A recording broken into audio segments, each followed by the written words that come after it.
Welcome back to my YouTube channel. ಇದು Sunday vlog ಆಗಿರುತ್ತೆ. Morning to night ರೋಟೀನ್ನ ನಿಮ್ಮೊಂದಿಗೆ ಶೇರ್ ಮಾಡ್ತಾ ಇದ್ದೀನಿ. ಹಾಗೆ ನನಗೆ ಅನುಭವದಲ್ಲಿ ಆಗಿರುವಂತಹ ಘಟನೆಗಳ ಬಗ್ಗೆ, ನನಗಿರುವಂತಹ ತಿಳುವಳಿಕೆಯಲ್ಲಿ ಯಾವ ರೀತಿ ಏನಾದರೂ ನಿಮ್ಗೆ ಕೂಡ ಹೆಲ್ಪ್ ಆಗ್ಬೋದು ಅಂತ ಕೆಲವೊಂದು ಟಿಪ್ ಕೂಡ ತಿಳಿಸ್ತಾ ಇದ್ದೀನಿ. ವಿಡಿಯೋ ಇಷ್ಟ ಆದರೆ ಲೈಕ್ ಮಾಡಿ, ಹಾಗೆ ಕೊನೆ ತನಕ ನೋಡಿ ಸ್ಕಿಪ್ ಮಾಡ್ದಲೇ. ಹಾಗೆ ಹೆಲ್ಪ್ ಅನಿಸಿದ್ರೆ ಬೇರೆಯವ್ರಿಗೆ ಕೂಡ ಶೇರ್ ಮಾಡಿ. ಬನ್ನಿ ಇವಾಗ ನನ್ನ ದಿನಚರಿ ಯಾವ ರೀತಿ ಇರುತ್ತೆ ಅಂತ ನೋಡ್ಕೊಂಬರೋಣ. ಅಮೌಂಟ್ನ ಯಾವ ರೀತಿ ಸೇವ್ ಮಾಡ್ಬೋದು ಅಂತ ನಾನು ತಿಳಿಸ್ತಾ ಇರೋದು. ಯಾಕಂದ್ರೆ ಇವಾಗ ಹೆಣ್ಮಕ್ಳದ್ದು ಯಾವ ತರ ಇರುತ್ತೆ ಲೈಫು ಅಂದ್ರೆ, ಹೆಣ್ಮಕ್ಳು ಒಂದ್ ಮದ್ವೆ ಆಗಿ ಹೋಗುತ್ತೆ ಅಂದ್ರೆ ಇಲ್ಲ ಅಪ್ಪ ಅಮ್ಮನ ಸಪೋರ್ಟ್ ಇರ್ಬೇಕು, ಇಲ್ಲ ಗಂಡನ ಮೇಲೆ ಅವ್ರ ಅಪ್ಪ ನಮ್ಮ ಅತ್ತೆ ನಮ್ಮ ಮಾವ ಆ ತರ ಸಪೋರ್ಟ್. ಇವಾಗ ಯಾರು ಇಲ್ಲ, ಆ ಕಡೆನೂ ಸಪೋರ್ಟ್ ಇಲ್ಲ, ತವ್ರ ಮನೆಗೂ ಸಪೋರ್ಟ್ ಇಲ್ಲ.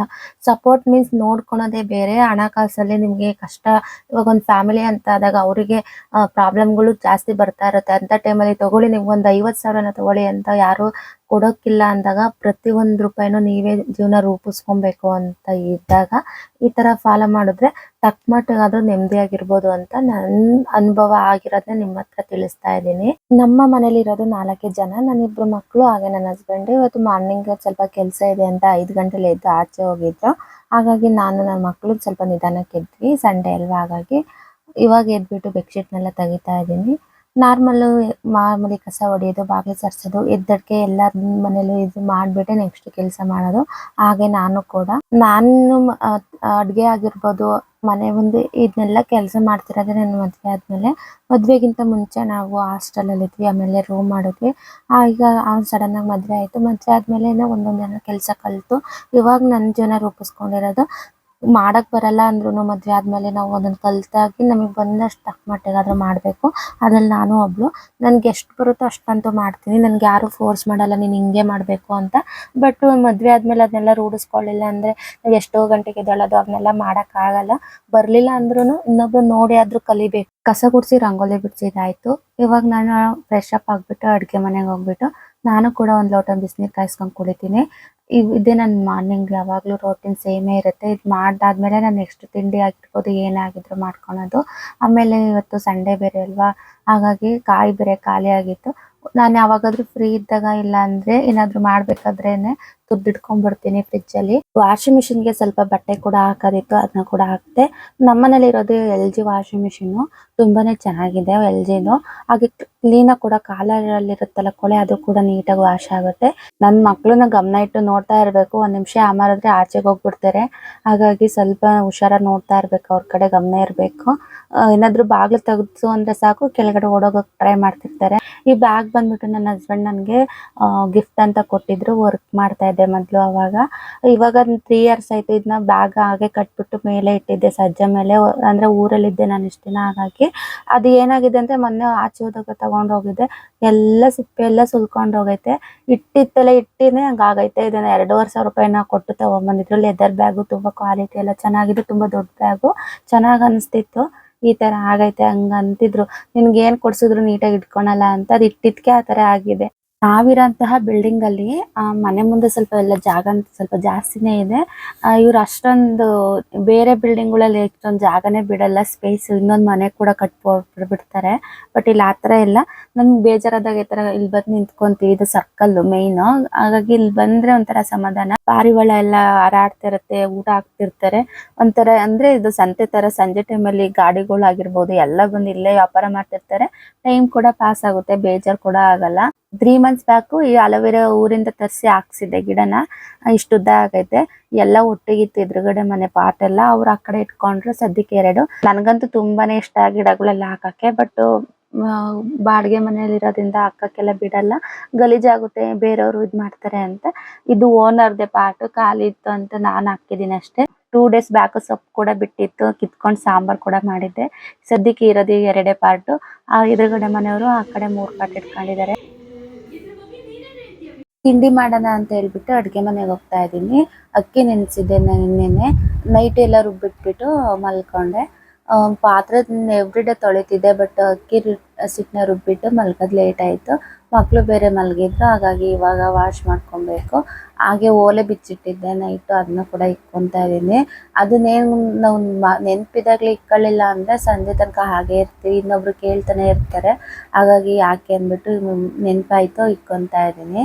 ಸ್ವಲ್ಪ ಪಾತ್ರೆ ಇತ್ತಲ್ವ, ಎಲ್ಲ ವಾಶ್ ಮಾಡ್ತಾ ಇದ್ದೀನಿ. ವಾಶ್ ಮಾಡಿಬಿಟ್ಟು ಆಮೇಲೆ ಇಡ್ಲಿ ಮಾಡ್ಕೊಳ್ಳೋಣ ಅಂತ ಅಂದ್ಕೊಂಡೆ. ಅರ್ಜೆಂಟ್ ಏನು ಇರಲಿಲ್ಲ, ಹಾಗಾಗಿ ನಿಧಾನಕ್ಕೆ ಆರಾಮಾಗಿ ಮಾಡ್ಕೊತಾ ಇದ್ದೀನಿ. ಯಾಕಂದರೆ ನಮ್ಮ ಹಸ್ಬೆಂಡ್ ಇರಲಿಲ್ಲ, ಡ್ಯೂಟಿ ಇದ್ದರೆ ಒಂದು ಸ್ವಲ್ಪ ಬೇಗ ಬೇಗ ಅಂತ ಮಾಡ್ತಿದ್ವಿ. ಬಟ್ ಇವತ್ತು ಸಂಡೇ ಅಲ್ವಾ, ಹಾಗಾಗಿ ಮನಿ ಸೇವಿಂಗ್ ಅಂತ ಹೇಳಿದ್ನಲ್ವ, ಎಲ್ಲಿಂದ ಪ್ರಾಬ್ಲಮ್ ಸ್ಟಾರ್ಟ್ ಆಗುತ್ತೆ ಅಂದರೆ, ಒಂದು ಮದುವೆ ಸೆಟ್ ಆಯಿತು ಒಂದು ಹೆಣ್ಮಕ್ಳಿಗಾಗಲಿ ಗಂಡು ಮಕ್ಕಳಿಗೆ ಅಂದರೆ, ಇವಾಗಿನ ಜನ್ರೇಷನಲ್ಲಿ ಯಾವ ಥರ ಅಂದರೆ ಹುಡುಗಿ ಸಿಗ್ತಾ ಇಲ್ಲ ಅನ್ನೋ ಕಾರಣಕ್ಕಿರ್ಬೋದು, ಇಲ್ಲಾಂದರೆ ಹುಡುಗಿರಿಗಿರೋ ಡಿಮ್ಯಾಂಡ್ ಆಗಿರ್ಬೋದು, ಎಲ್ಲ ಖರ್ಚು ಕೂಡ ಗಂಡಿನ ಕಡೆಯವರೇ ವಹಿಸ್ಕೊತಾರೆ. ಗಂಡಿನ ಕಡೆಯವರೇ ಎಲ್ಲ ಖರ್ಚು ಹಾಕೊಂಡು ಅವ್ರ ಮದುವೆ ಜವಾಬ್ದಾರಿ ಎಲ್ಲ ಅವನೇ ತಗೊತಾರೆ. ಅವಾಗ ಏನಂದರೆ ತುಂಬ ಸಾಲ ಕೂಡ ಮಾಡ್ತಾರೆ ಹುಡುಗನ ಕಡೆಯವರು, ಏನು ಕೇಳಿದ್ರು ಕೊಡ್ಸೋದಾಗಿರ್ಬೋದು.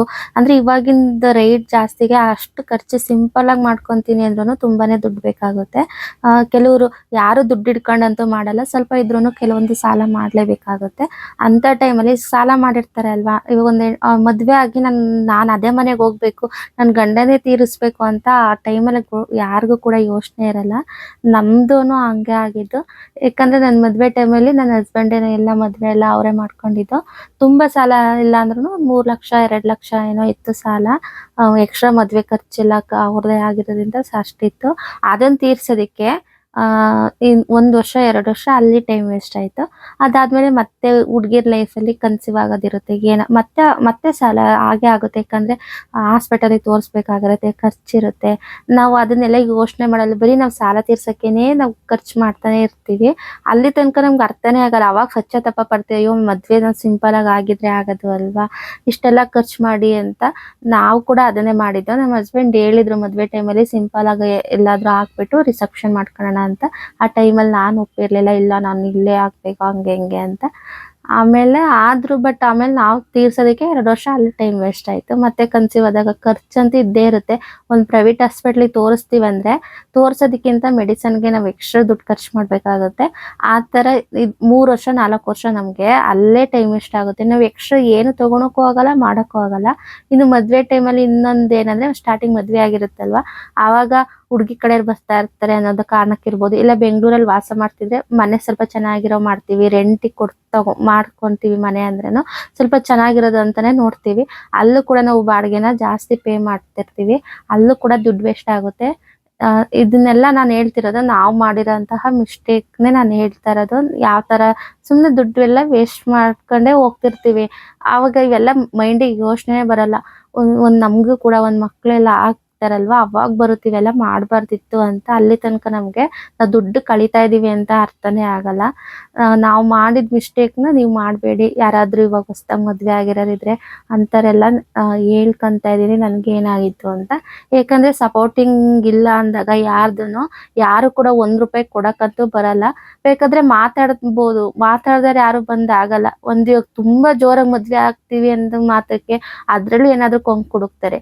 ತಿಂಡಿ ಎಲ್ಲ ಇಡ್ಲಿನೆಲ್ಲ ಬೇಯಕ್ಕೆ ಇಟ್ಬಿಟ್ಟು ನನ್ನ ಮಕ್ಕಳಂತೂ ಮನೆ ತುಂಬ ಗೀಚಿದ್ರು. ಫುಲ್ಲು ಗೋಡೆ ಎಲ್ಲ ಗಲೀಜು ಮಾಡಿದ್ದಾರೆ. ಮಲಗಿದಾಗ ಇಲ್ಲ ನಾನು ಅಡುಗೆ ಮನೇಲಿದ್ದಾಗ ಎಲ್ಲ ಹತ್ರನೂ ಗೀಚಿದ್ರು, ಮನೆಯೇ ನೋಡೋಕ್ಕಾಗ್ತಾ ಇರಲಿಲ್ಲ. ಹಾಗಾಗಿ ನಮ್ಮ ಮನೆಯವ್ರು ಪೇಂಟ್ ಮಾಡಿಸ್ತೀನಿ ಅಂತಿದ್ರು. ಪೇಂಟ್ ಮಾಡಿಸಿದ್ರು ಮತ್ತೆ ಗೀಚ್ತಾರೆ, ಬೇಡ ಇನ್ನು ಸ್ವಲ್ಪ ದಿವಸ ಹೋಗಲಿ ಅಂತ ಸುಮ್ಮನೆ ಆದ್ವಿ. ನಾನು ಮನೇಲಿದ್ದಾಗ ಸ್ವಲ್ಪ ಗೋಡೆನೆಲ್ಲ ಕ್ಲೀನ್ ಮಾಡಿದೆ, ಬ್ರಷ್ ತೊಗೊಂಡು ಉಜ್ಜಿದೆ, ಸ್ವಲ್ಪ ನೀಟಾಗಿ ಹೋಗಿದೆ. ಆದ್ರೂ ಕಲ್ಲರೆಲ್ಲ ಹೋಗ್ಬಿಟ್ಟಿದೆ. ಈ ಥರ ಆಗಿತ್ತು. ಹಾಗೆ ಹಸಿಮೆಣಸಿನ್ಕಾಯಿ ಖಾಲಿ ಆಗಿದೆ ಅಂತ ಅಂಗಡಿಗೆ ಹೋಗೋಣ ಅಂತ ಹೋಗ್ತಾ ಇದ್ದೀನಿ. ನಾನು ರೆಗ್ಯುಲರ್ ಆಗಿ ಅಂಕಲ್ ಅಂಗಡಿಲೇ ತಗೊಳೋದು. ಸಿಂಪಲಾಗಿ ಆಗ್ತೀವಿ ಅಂದ್ರೂ ಹೇಳ್ತಾರೆ, ತಲೆ ಕೆಡಿಸ್ಕೋಬಾರ್ದು. ನೆಕ್ಸ್ಟ್ ಜೀವನ ನಾವು ಯಾವ ರೀತಿ ರೂಪಿಸ್ಕೊಂತೀವಿ ಅನ್ನೋದ್ರ ಮೇಲಿರುತ್ತೆ. ಚೆನ್ನಾಗಿದ್ದಾಗ ಅವರೇ ಹೊಗಳುತ್ತಾರೆ, ಇವಾಗ ಡೌನು ಚೆನ್ನಾಗಿಲ್ಲ ಚೆನ್ನಾಗಿಲ್ಲ ಅಂತಲೂ ಅಂತಾರೆ. ಅದಕ್ಕೆಲ್ಲ ತಲೆ ಕೆಡಿಸ್ಕೋಬಾರ್ದು. ನಾವು ಎಷ್ಟು ಜೀವನದಲ್ಲಿ ಖುಷಿಯಾಗಿದ್ದೀವಿ, ಎಲ್ಲಿದ್ರೂ ನಮ್ಮ ಖುಷಿನೇ ಮುಖ್ಯ ಆಗುತ್ತೆ. ನಮ್ಮದು ಜೀವನ ಅಂದರೆ ಹೆಣ್ಮಕ್ಳದು ನೆಕ್ಸ್ಟ್ ಮದುವೆ ಆದಮೇಲೆ ಲೈಫು ಚೇಂಜ್ ಆಗಿರುತ್ತೆ. ಇದ್ರಲ್ಲಿ ಮ್ಯಾಟ್ರ್ ಆಗೋದೇ ಹುಡುಗ ಒಳ್ಳೆನಾ, ನಮ್ಮ ಕಷ್ಟ ಅರ್ಥ ಮಾಡ್ಕೊತಾನ, ಅಷ್ಟೇ ಮುಖ್ಯ. ಯಾರು ಏನಂತಾರೆ ತಲೆನೆಗೆ ಹಾಕೊಬಾರ್ದು. ನಾವು ಎಲ್ಲಿದ್ರೂ ಖುಷಿಯಾಗಿದ್ದೀವಿ ಅನ್ನೋದೇ ಮುಖ್ಯ ಅಷ್ಟೇ, ನನ್ನ ಅಭಿಪ್ರಾಯ ಇದು. ಯಾಕೋ ಹೇಳ್ಕೊಬೇಕು ಅಂತ ಅನಿಸ್ತು. ಹಾಗೆ ಅಂಗಡಿಯಿಂದ ಬಂದು ಇಡ್ಲಿ ಎಲ್ಲ ಬೆಂದಿತ್ತು, ತೆಗೆದ್ಬಿಟ್ಟು ಸ್ವಲ್ಪ ಕಾಯಿ ಚಟ್ನಿ ಎಲ್ಲ ಮಾಡ್ಕೊಂಡು ತಿಂದು ತಿಂಡಿನ ನನ್ನ ಮಕ್ಕಳನ್ನು ಕೊಟ್ಬಿಟ್ಟು ಬಟ್ಟೆ ಎಲ್ಲ ವಾಷಿಂಗ್ ಮಿಷಿನ್ ಕೂಡ ಆಫ್ ಆಗಿತ್ತು, ಒಣಗ್ತಾ ಇದ್ದೀನಿ. ಇವಾಗ ಯಾರಾದ್ರೂ ಮದ್ವೆ ಆಗೋರಿದ್ರೆ ಮೊದ್ಲೇದ್ನೆಲ್ಲ ಮಾತಾಡ್ಕೊಳ್ಳಿ. ಯಾಕಂದ್ರೆ ಒಂದ್ ಹುಡ್ಗ ಹುಡ್ಗಿಗ್ ಮದ್ವೆ ಸೆಟ್ ಆಯ್ತು ಅಂದ್ರೆ ಬಿಡ್ತಾರೆ ಮಾತಾಡೋದಕ್ಕೆ. ಇಲ್ಲ ಒಂದ್ ಎಂಗೇಜ್ಮೆಂಟ್ ಆದ್ಮೇಲೆ ಒಂದ್ ಬಾಂಡಿಂಗ್ ಅಂತ ಬೆಳ್ದೇ ಬೆಳೆಯುತ್ತೆ. ಅವಾಗ್ಲೇ ಮಾತಾಡ್ಕೊಳ್ಳಿ. ಆದಷ್ಟು ಸಾಲ ಕಡಿಮೆ ಮಾಡ್ಕೊಳ್ಳಿ. ಇವಾಗ ಖರ್ಚು ಮಾಡೋರಿದ್ದಾರೆ, ಸಪೋರ್ಟಿಂಗ್ ಇದ್ದಾರೆ, ಹುಡ್ಗ ರಿಚ್ ಆಗಿದ್ದಾರೆ ಅಂದ್ರೆ ಇದೇನ್ ಮ್ಯಾಟ್ರ್ ಆಗಲ್ಲ. ಬಟ್ ಈಗ ತಕ್ಕ ಮಟ್ಟಿಗೆ ಇದ್ದು ಈ ತರ ಸಾಲ ಮಾಡ್ಕೊಂಡು ನೆಕ್ಸ್ಟ್ ಡೇ ನೆಮ್ಮದಿ ಇರಲ್ಲ, ಆತರ ಮಾಡ್ಕೊಂತೀವಿ. ಬಾಡಿಗೆ ಮನೆನೂ ಅಷ್ಟೇ, ಆದಷ್ಟು ಅದೇ ದುಡ್ಡನ್ನ ಉಳಿಸ್ಕೊಂಡು ಒಂದ್ ಸಣ್ಣ ಮನೆ ಆದ್ರೂ ಪರವಾಗಿಲ್ಲ ಲೀಸ್ಗೆ ಹಾಕ್ಸ್ಕೊಳ್ಳಿ. ನಿಮ್ದು ನೆಮ್ಮದಿಯಾಗಿ ಜೀವನ ಮಾಡ್ಬೋದು. ಅವಾಗ ಟೆನ್ಷನ್ ಇರಲ್ಲ. ಯಾಕಂದ್ರೆ ನೆಕ್ಸ್ಟ್ ಖರ್ಚುಗಳು ಬರ್ತಾನೆ ಇರುತ್ತೆ, ನಮಗೆ ಗೊತ್ತಾಗಲ್ಲ. ಒಂದ್ ಹುಷಾರಿಲ್ದಂಗ ಆಗುತ್ತೆ, ಏನೋ ಒಂದು ಪ್ರಾಬ್ಲಮ್ ಬಂದಾಗ ನಮ್ಮ ಹತ್ರ ದುಡ್ಡಿದ್ರೇನೆ. ಇವಾಗ ಎಲ್ಲಾ ಖರ್ಚು ಮಾಡ್ಕೊಂಡ್ಬಿಟ್ಟು ನೀನ್ ಮತ್ತೆ ಬಂದು ವರ್ಕ್ ಮಾಡ್ಕೊಂಡು ಈಗ ಮನೆ ಬಾಡಿಗೆ ಕಟ್ಕೊಂಡು ಇಷ್ಟೆಲ್ಲಾ ಪ್ರಾಬ್ಲಮ್ ಫೇಸ್ ಮಾಡ್ಬೇಕಂದ್ರೆ ನೆಮ್ಮದಿ ಎಲ್ಲಿರುತ್ತೆ. ಈಗ ಹುಡ್ಗಂಗೂ ಟೆನ್ಷನ್, ತಿಂಗಳ ಸಾಲ ತೀರಿಸ್ಬೇಕಾಗ್ತಾ ಇರತ್ತೆ. ಈಗ ಬಂದಿದ್ದು ಅರ್ಧ ಬಾಡಿಗೆಗೆ ಹೋಗುತ್ತೆ. ಮನೆ ಮೇಂಟೈನ್ಗೆ ಇವಾಗ ನಿಮ್ದು ಆಸೆಗಳು ಇರುತ್ತೆ, ಅಲ್ಲಿಗೆ ಹೋಗ್ಬೇಕು, ನಾವು ಒಂದು ಆಚೆ ಹೋಗ್ಬೇಕು, ಟ್ರಿಪ್ ಹೋಗ್ಬೇಕು ಅಂತ. ಅವಾಗ ಈಗ ಅವಾಗ ಬೇರೆ ತರ ಇನ್ನು ನಾವ್ ಅರ್ಥ ಮಾಡ್ಕೊಳಕ್ಕೆ ಟೈಮ್ ಕೂಡ ಇರುತ್ತೆ, ನಾವ್ ಅರ್ಥನೂ ಮಾಡ್ಕೊಂಡಿರಲ್ಲ. ಅವ್ರ ಮನ್ಸಲ್ಲಿ ಏನಿರುತ್ತೆ ಅಂತ ನಮಗೆ ಗೊತ್ತಿರಲ್ಲ, ನಮ್ಮ ಮನ್ಸಲ್ಲಿ ಏನಿರುತ್ತೆ ಅಂತ ಅವ್ರಿಗೆ ಗೊತ್ತಿರಲ್ಲ. ಅವಾಗ ಕಿರಿಕಿರಿ ಆಗುತ್ತೆ, ಪ್ರಾಬ್ಲಮ್ಗಳು ಅಲ್ಲಿಂದ ಸ್ಟಾರ್ಟ್ ಆಗುತ್ತೆ. ಏಣಿ ಹತ್ತದೆಲ್ಲ ಮಾಡ್ತಾ ಇದ್ರು, ಹಂಗಾಗಿ ಅಂಕಲ್ನ ನಾವೇ ಫೋನ್ ಮಾಡಿ ಕರೆದೆ. ಏನಂದ್ರೆ ಸ್ವಲ್ಪ ಇವ್ರು ಎದುರಿಸ್ತಾರೆ, ಹಾಗಾಗಿ ಈ ಅಂಕಲಿಂದ ಅಂತ ನಂಗಂತೂ ತುಂಬಾನೇ ಹೆಲ್ಪ್ ಆಗಿದೆ. ಅವಾಗವಾಗ ಬಂದಿದ್ರೆ ಎದುರಿಸ್ತಾರೆ. ಈ ನನ್ನ ಮಕ್ಳು ಅವ್ರ ಅಪ್ಪಂಗೆ ಮತ್ತೆ ಇವ್ರಿಗೆ ಇಬ್ಬರಿಗೆ ಎದ್ರೋದು. ಇಲ್ಲ ಅಂದ್ರೆ ಕಂಟ್ರೋಲ್ ಆಗಲ್ಲ, ಬಿದ್ರೆ ಅನ್ನೋ ಭಯ, ಮೆಟ್ಲ ಮೇಲೆ ಹತ್ತೋದು, ಇಲ್ಲ ಕೆಳಗೆ ಇಳ್ದು ಹೋಗೋದು ಮಾಡ್ತಿರ್ತಾರೆ. ಇವಾಗ ಒಂದೊಂದ್ಸಲಿ ಅಮ್ಮರ್ ಕದೆ ತೆಗ್ದಿರ್ತೀವಿ, ನೋಡೋದೇ ಇಲ್ಲ ಅಂತ ಟೈಮಲ್ಲಿ ಭಯ ಆಗುತ್ತೆ. ಇವ್ರು ಬಂದು ಎದುರಿಸೋದ್ರಿಂದ ಇವಾಗ ಸ್ವಲ್ಪ ಎದ್ರಕಂತಾರೆ. ಮಕ್ಳಿಗೆ ಯಾವ್ದಾದ್ರು ಭಯ ಇದ್ದಾಗ ನಾವ್ ಹೇಳಿದ್ ಮಾತ್ ಕೇಳ್ತಾರೆ, ಇಲ್ಲಾಂದ್ರೆ ಕಂಟ್ರೋಲ್ ಮಾಡೋದು ಸಿಕ್ಕಾಪಟ್ಟೆ ಕಷ್ಟ. ಈ ತರ ಮಾಡೋದ್ ತಪ್ಪು ಸರಿ ಸರಿನಾ ನಂಗೆ ಗೊತ್ತಿಲ್ಲ, ಬಟ್ ನಂಗಂತೂ ಹೆಲ್ಪ್ ಆಗಿದೆ. ಅವ್ರ ಅಪ್ಪ ಬರೋದು ಬೆಳಿಗ್ಗೆ ಡ್ಯೂಟಿಗೆ ಹೋದ್ರೆ ಸಂಜೆ ಬರ್ತಾರೆ. ಆವಾಗ ಈ ಅಂಕಲ್ನ ಕರೆಸ್ತೀನಿ ನಾನೇನೆ ಬೇಕು ಅಂತ.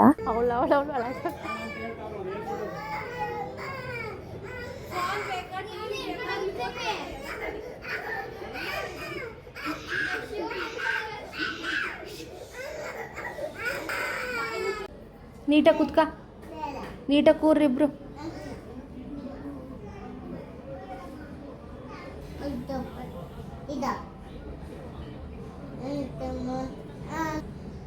ಗಲಾಟೆ ಮಾಡ್ತೀರಾ ಇನ್ನೊಂದ್ಸಲಿಯಾ? ಗಲಾಟೆ ಮಾಡ್ತೀರಾ ಇಲ್ವಾ? ಆಚೆ ಹೋಗ್ತೀರಾ? ಮೆಟ್ಲು ಹತ್ತುತ್ತೀರಾ?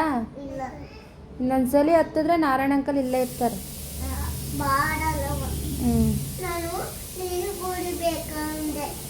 ತಂದು ಕೊಡ್ತೀನಿ. ಇದಿರ್ಲಾ ಬೇಡವಾ? ಟಿವಿ ನೋಡ್ತಾ ಹಾಗೆ ಮಲ್ಗಿದ್ರು. ಮಲ್ಗಿದ್ದಾದ್ಮೇಲೆ ಹಣ್ಣು ಕೊಟ್ಟೆ ತಿಂತಾ ಇದ್ದಾರೆ. ಹಾಗೆ ನಾನು ಹಾಲಿನ ಕೆನೆ ಎತ್ತಿಕ್ತೀನಲ್ವಾ, ಅದು ಇಷ್ಟ ಆಗಿದ್ದು ಎಪ್ಪಾಕಿದ್ದೆ. ಇದನ್ನ ಇವಾಗ ಬೆಣ್ಣೆ ಮಾಡಿ ಫ್ರಿಜ್ಜಿಗೆ ಇಡೋಣ ಅಂತ ಮಾಡ್ಕೊತಾ ಇದ್ದೀನಿ. ಮಧ್ಯಾಹ್ನ ಟೈಮಲ್ಲಿ ಏನಾದ್ರು ಈ ತರ ಇದ್ರೆ ಮಾಡ್ಕೊಂತೀನಿ. ದಿನ ಇದೇ ತರ ಇರಲ್ಲ. ನಾವು ಕೂಡ ಇದನ್ನೆಲ್ಲ ಫೇಸ್ ಮಾಡಿದ್ವಿ.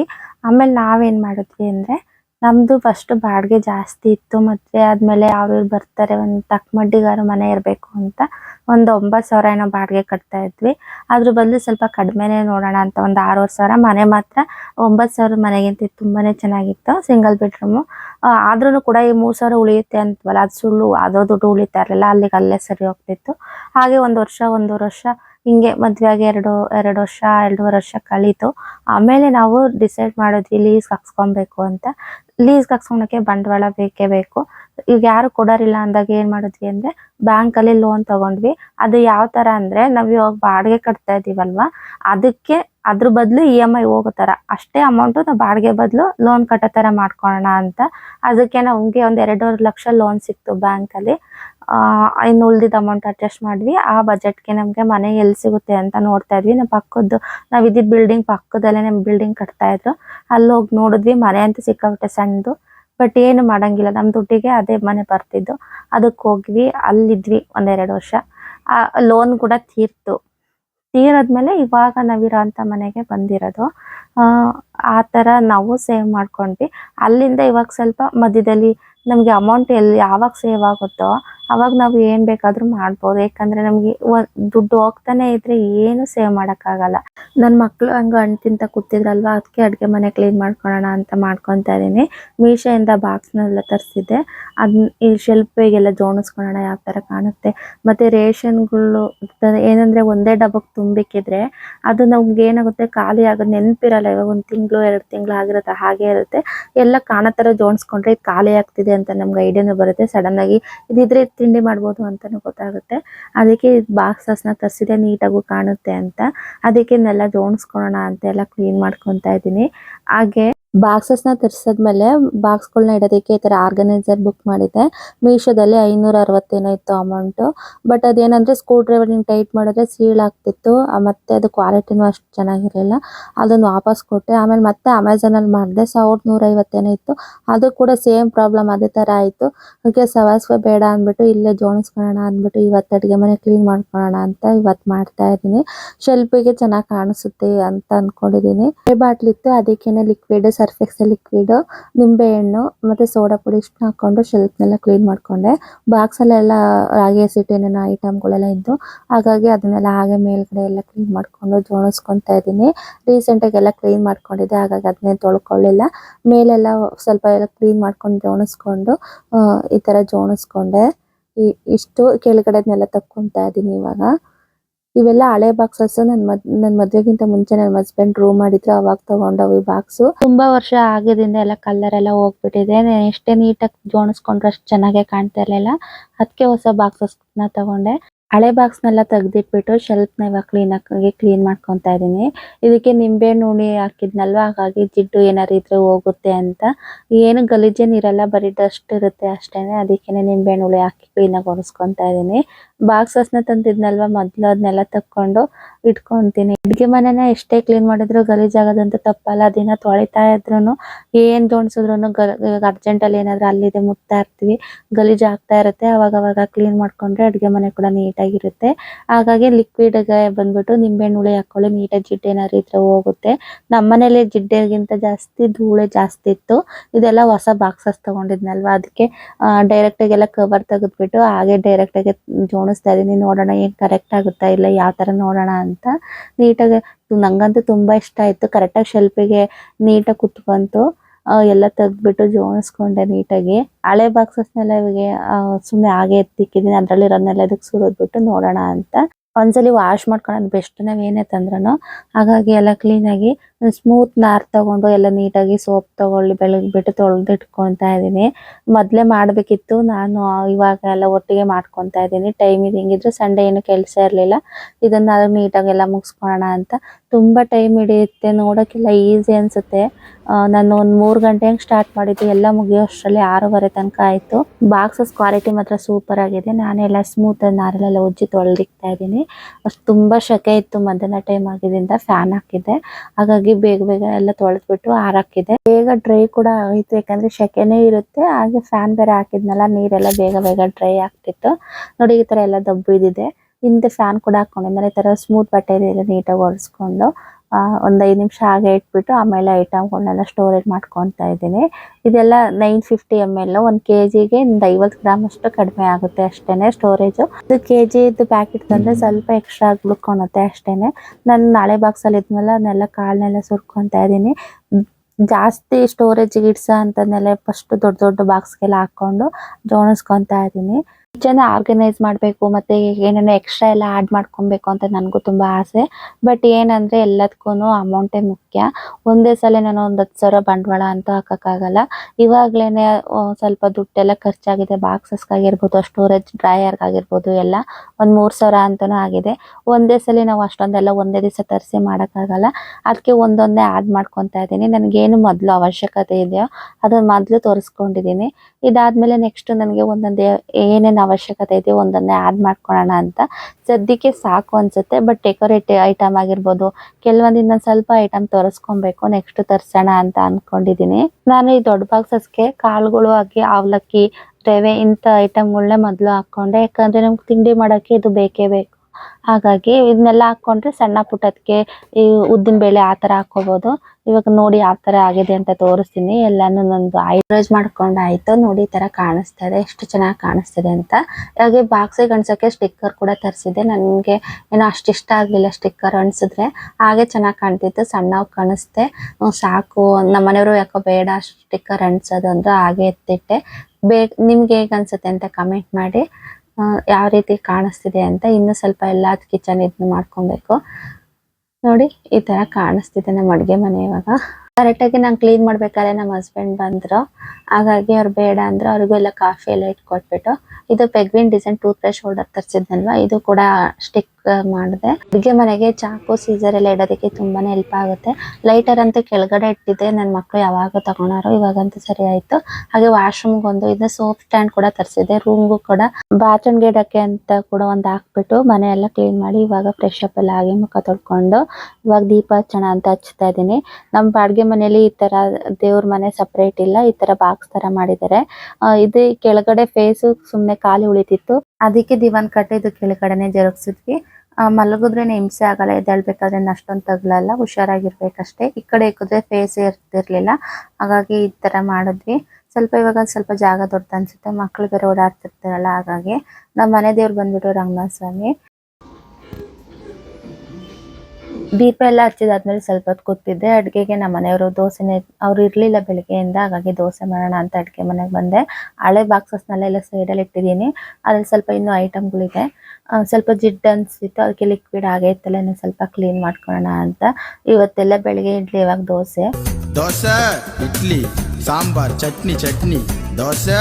ಚಟ್ನಿ ಸ್ವಲ್ಪ ಬೆಳಗ್ಗೆದೆಲ್ಲ ಆಗೈತು, ಫ್ರಿಜ್ಜಲ್ಲಿ ಇಟ್ಟಿದ್ದೆ. ಅದ್ರ ಜೊತೆಗೆ ಸ್ವಲ್ಪ ಟೊಮೊಟೊ ಗೊಜ್ಜು ಮಾಡ್ಕೊಳ್ಳೋಣ ಅಂತ. ಚೆನ್ನಾಗಿ ಅನಿಸುತ್ತೆ, ಹಾಗಾಗಿ ನಾನು ಯಾವ ರೀತಿ ಮಾಡ್ತೀನಿ ಅಂತ ನಿಮ್ಮೊಂದಿಗೆ ಕೂಡ ಶೇರ್ ಮಾಡ್ತೀನಿ. ತುಂಬ ಸಿಂಪಲ್ಲಾಗಿ ಈಸಿಯಾಗಿ ಚೆನ್ನಾಗಿ ಅನಿಸುತ್ತೆ ಟೇಸ್ಟು. ಅನ್ನಕ್ಕಾಗಲಿ ಚಪಾತಿಗೆ ದೋಸೆಗೆ ಎಲ್ಲದಕ್ಕೂ ಕೂಡ ಚೆನ್ನಾಗಿರುತ್ತೆ. ಅದಕ್ಕೆ ಮೊದಲು ಎಲ್ಲ ಹೆಚ್ಕೊಳ್ಳೋಣ ಅಂತ ಎಲ್ಲ ರೆಡಿ ಮಾಡ್ಕೊತಾ ಇದ್ದೀನಿ. ವಿಡಿಯೋ ಮಾಡಬೇಕಾದ್ರೆ ವಾಯ್ಸ್ ಓವರ್ ಕೊಡೋಣ ಅಂತ ಅಂದ್ಕೊತೀನಿ, ಬಟ್ ಹೆವಿ ಗಲಾಟೆ ಮಾಡ್ತಿರ್ತಾರೆ ನನ್ನ ಮಕ್ಕಳು, ಹಾಗಾಗಿ ವಿಡಿಯೋವನ್ನು ಮಾಡ್ಕೊತೀನಿ ಅಷ್ಟೇ. ಅದು ಸೌಂಡ್ ಇಲ್ಲ, ಟಿ ವಿ ಹಾಕಿರ್ತಾರೆ, ಇಲ್ಲ ಅಂದರೆ ಅಡುಗೆ ಮಾಡೋಕ್ಕೆ ಬಿಡಲ್ಲ, ಹಾಗಾಗುತ್ತೆ ನಮ್ಮ ಮನೆಯಲ್ಲಿ. ಮಕ್ಕಳಿದ್ರಂತೂ ಟೈಮ್ ಹೆಂಗೆ ಹೋಗುತ್ತೆ ಅಂತ ಗೊತ್ತೇ ಆಗಲ್ಲ, ಬೇಗ ಟೈಮ್ ಕೂಡ ಆಗ್ತಾ ಇರುತ್ತೆ. ದಿನ ಕೆಲಸಗಳು ಅದು ಇದು ಇರುತ್ತೆ ಅಲ್ವಾ. ಹಾಗೆ ಇವಾಗಂತೂ ಬೇಸಿಗೆ ರಜೆ, ನಮ್ಮ ಮನೆ ಪಕ್ಕದವರು ಮಕ್ಕಳೆಲ್ಲ ಬಂದಿದ್ದಾರೆ ಅವ್ರ ಮನೆಗೆ ಕೂಡ. ಇಷ್ಟು ದಿನ ಊರಲ್ಲಿದ್ದರು, ರಜ್ಜೆ ಊರಲ್ಲಿ, ಹಾಗಾಗಿ ಇಲ್ಲೇ ಇದ್ದಾರೆ. ಅವರು ಕೂಡ ಇವ್ರ ಜೊತೆ ಆಟ ಆಡ್ತಿರ್ತಾರೆ. ನಾನು ತರಕಾರಿ ಹೆಚ್ಬೇಕಾದ್ರೆ ಬಂದ್ಲು, ನಾನೇ ಹೆಚ್ಕೊಡ್ತೀನಿ ಬಾ ಅಂತ ಹೆಚ್ತಾ ಇದ್ದಾಳೆ. ನಿಧಾನಕ್ಕೆ ಹೆಚ್ತಾ ಇದ್ಲು, ಹಂಗಾಗಿ ಕೊಡು ಮತ್ತೆ ಕೈ ಕುಯ್ಕೊಂತೀಯ ಅಂತ ನಾನು ಹೇಳ್ತಾ ಇದ್ದೆ. ನನಗೆ ಇಬ್ರು ಮಕ್ಳು ಇರೋದ್ರಿಂದ ನಾನು ಅಡುಗೆ ಮನೇಲಿದ್ರೆ ಅಡುಗೆ ಮನೆಗೆ ಬಂದು ಗಲಾಟೆ ಮಾಡ್ತಾರೆ, ಹಾಲಲ್ಲಿದ್ರೆ ಹಾಲಿಗೆ ಬರ್ತಾರೆ, ರೂಮ್ಗೆ ಹೋದ್ರೆ ರೂಮಿಗೆ ಬಂದು ಗಲಾಟೆ ಮಾಡ್ತಾರೆ. ಅವರಿಬ್ರು ಜಗಳ ಬಿಡ್ಸೋದೇ ನನಗೆ ದಿನ ಒಂದು ಕೆಲಸ ಆಗ್ಬಿಟ್ಟಿದೆ ಇವಾಗಂತೂ.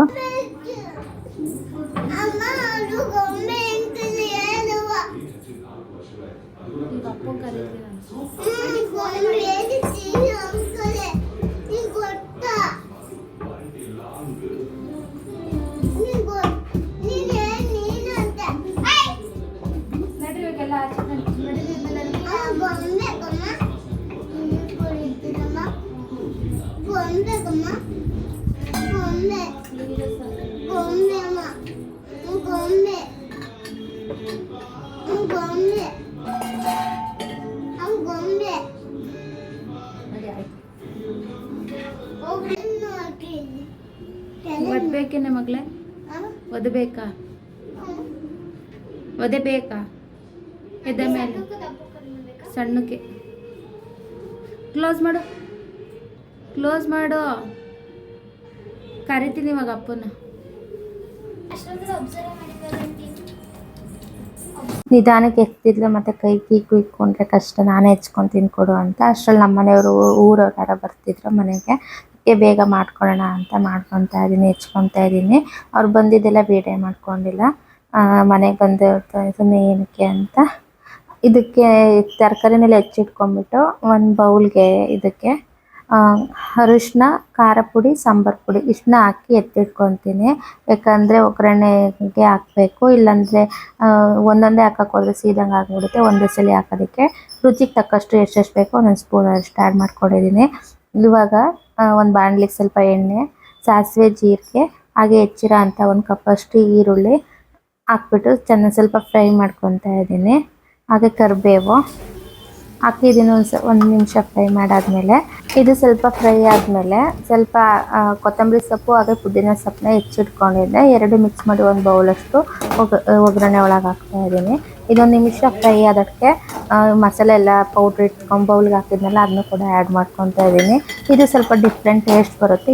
ಈ ರೀತಿ ನೀವು ಮಾಡಿ ನೋಡಿ, ಚೆನ್ನಾಗಿ ಅನಿಸುತ್ತೆ. ಇವಾಗ ಇದು ಜಾಸ್ತಿ ಹೊತ್ತಲ್ಲ, ಒಂದು ಸೆಕೆಂಡ್ ಅಷ್ಟು ಫ್ರೈ ಆದಮೇಲೆ ಇವಾಗ ಟೊಮೊಟೊ ಹಣ್ಣು ಆ್ಯಡ್ ಮಾಡ್ತಾ ಇದ್ದೀನಿ. ಟೊಮೊಟೊ ಹಣ್ಣು ಚೆನ್ನಾಗಿ ಅದು ಎಲ್ಲ ನ್ಯಾಶ್ ಥರ ಆಗಬೇಕು ಎಣ್ಣೆಲೇ, ನೀರು ಏನು ಆ್ಯಡ್ ಮಾಡಬಾರ್ದು. ಅಲ್ಲಿ ತನಕ ಇದನ್ನ ಬೇಯಿಸ್ಕೋಬೇಕು ಒಗ್ಗರಣೆ ಒಳಗೇನೆ, ಆವಾಗ ಚೆನ್ನಾಗಿ ಟೇಸ್ಟ್ ಬರುತ್ತೆ ಟೊಮೊಟೊ ಹಣ್ಣು. ಒಂದು ನಿಮಿಷ ಕೈ ಆಡಿದ್ದಾದಮೇಲೆ ಇವಾಗ ಸ್ವಲ್ಪ ರುಚಿಗೆ ತಕ್ಕಷ್ಟು ಉಪ್ಪು ಆ್ಯಡ್ ಮಾಡ್ತಾ ಇದ್ದೀನಿ. ಇಷ್ಟೇ, ಇದು ಸಿಂಪಲ್. ಇವಾಗ ಬೇಕಾದರೆ ಸ್ವಲ್ಪ ನುಣ್ಣು ಗೆಜ್ಜಿರೋ ಬೆಳ್ಳುಳ್ಳಿ ಹಾಕ್ಕೊಂಡ್ರು ಡಿಫ್ರೆಂಟ್ ಟೇಸ್ಟ್ ಬರುತ್ತೆ. ಇಲ್ಲ ಅಂದರೆ ನಾನು ಹಾಕಿರಲಿಲ್ಲ, ಇಲ್ಲ ಹಾಕ್ಕೋಬೋದು.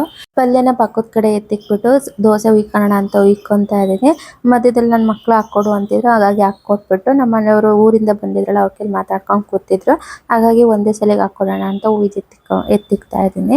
ಇವತ್ತಿನ ವಿಡಿಯೋ ಇದಾಗಿತ್ತು. ನಾನು ಒಂದು ಇನ್ಸೂರೆನ್ಸ್ ಮಾಡಿಸಿದ್ದೆ, ಅದ್ರ ಬಗ್ಗೆ ಹೇಳ್ಬೇಕಿತ್ತು. ನಿಮಗೂ ಕೂಡ ಯಾರಾದರೂ ಹೆಲ್ಪ್ ಆಗ್ಬೋದು. ವರ್ಷ 60,000 ಪೇ ಮಾಡೋದು, ಅದೇ ಥರ 8 ವರ್ಷ ಪೇ ಮಾಡಬೇಕು. 9ನೇ ವರ್ಷದಿಂದ ನಿಮಗೆ ವರ್ಷಕ್ಕೆ 33,000 ರೂಪಾಯಿ ಅಮೌಂಟ್ ಬರುತ್ತೆ. 33,000 ರೂಪಾಯಿ ನಮಗೆ 30 ವರ್ಷ ತನಕನೂ ಬರುತ್ತೆ. 30 ವರ್ಷ ಆದಮೇಲೆ ನೀವು 60,000 ರೂಪಾಯಿ ಪೇ ಮಾಡಿರ್ತೀರಲ್ಲ, ಅದು 4,80,000. ಅದು ಕೂಡ ನಿಮ್ಮ ಅಕೌಂಟಿಗೆ ಕ್ರೆಡಿಟ್ ಆಗುತ್ತೆ. ಇದರಲ್ಲಿ ಏನಂದರೆ ನಿಮ್ಗೆ FD ಮಾಡಿದ್ರು ಇಷ್ಟೊಂದು ಅಮೌಂಟ್ ಬರಲ್ಲ. ಯಾರಿಗಾದ್ರೂ ಹೆಲ್ಪ್ ಆಗ್ಬೋದು. ಇದ್ರ ಬಗ್ಗೆ ಫುಲ್ ಡೀಟೇಲ್ಸ್ ಬೇಕಂದರೆ ಕಮೆಂಟ್ ಮಾಡಿ, ಹಾಗೆ ಸಬ್ಸ್ಕ್ರೈಬ್ ಆಗಿ. ಮತ್ತೊಂದು ಹೊಸ ವಿಡಿಯೋದೊಂದಿಗೆ ಬರ್ತೀನಿ. ವಿಡಿಯೋ ಇಷ್ಟ ಆಗಿದ್ರೆ ಲೈಕ್ ಮಾಡಿ.